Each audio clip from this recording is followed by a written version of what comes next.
You know when you're trying to find equipment for that thing that you want to do, okay?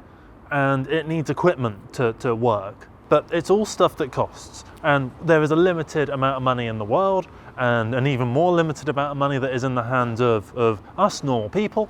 So what you want to do is spend your money in the most wise way to get the most bang for your buck, basically, right?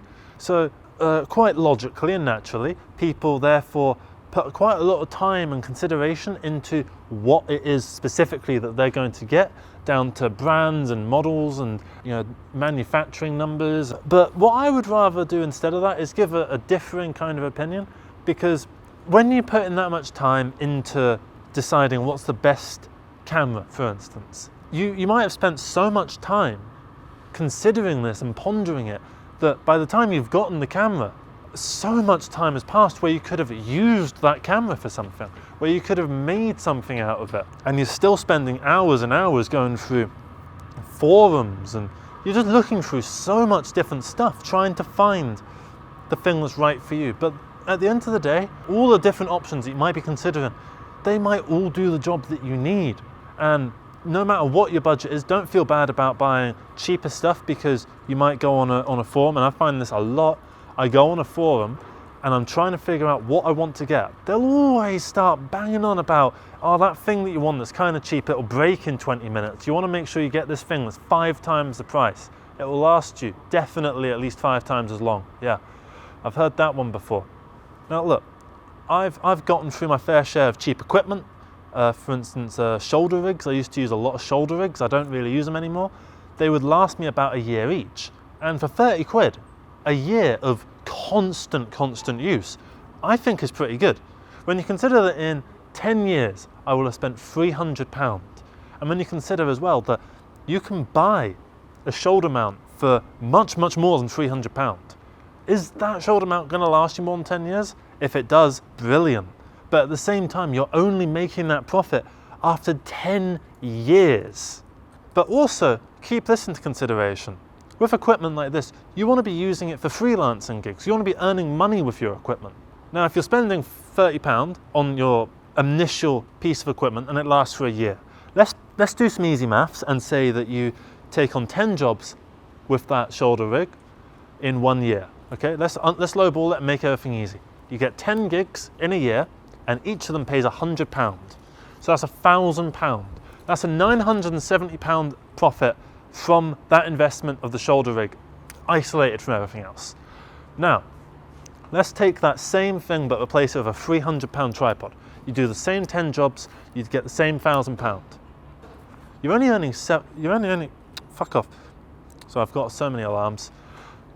You're only earning £700 on top of that £300 investment. So you're only getting £700 of profit as opposed to 970. So what I would like to put to you is you don't really need to be worrying all the time about whether this is the right bit of equipment for you, because I've been down that rabbit hole.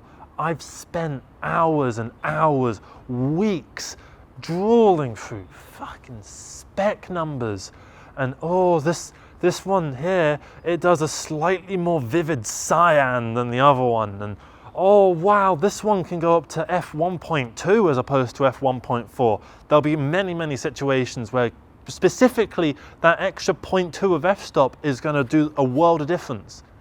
It's not. It really isn't, okay? So what I would actually recommend is, instead of looking at anything new, look to the last generation, the stuff that no one cares about anymore. Because this camera, right, that you're seeing this footage on, it was done with a Canon C100 Mark I. That's the Mark I from 2012. Now, the 2012 model has a couple things that are different from the 2015 model, the Mark II. The Mark II is better in a very couple distinct ways, but those ways are really minute. For instance, there's a little side attachment to the Canon C100 that you stick in, and it has a little joystick on it, right? And that joystick is what you use to control the menus. Now on the C100 Mark II, you don't have that. Instead, the joystick is actually attached onto the camera. So you don't need this side bit. Okay, they'd be neat. And I use the word neat for a very specific reason, because The Mark II is 3 times the price. This cost me £600, right?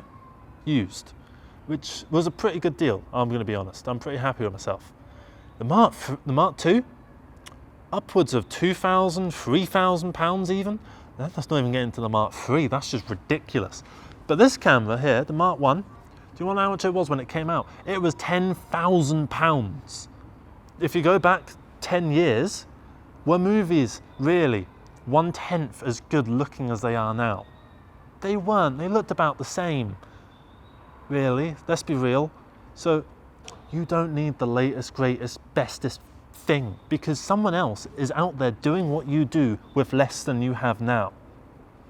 And that's very important to remember because it puts everything into perspective. Because a lot of filmmakers and a lot of, especially people that are getting involved with camera, DOPs and stuff like that, people who rely on kit to be able to get jobs, they are so invested in their equipment. And there's certainly good reason to when you've got money being put into it.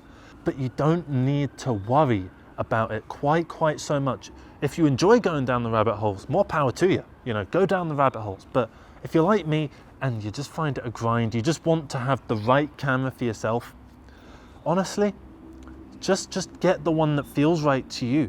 But yeah, that's pretty much just my thought on equipment. It's useful, you need it, obviously. However, I don't think it's the be all and end all. I've never watched a film and thought, this was brilliant because it was shot on a Sony. It just never happens. Or there was a pigeon that was kind of doing a bit of an awkward thing and it started doing the Michael Jackson moonwalk. It was brilliant. I wish you'd seen it. You know, maybe if I'd had a better spec camera, you would have seen it. But I don't, so you didn't. Haha. Sucks to be you. I win. Bye.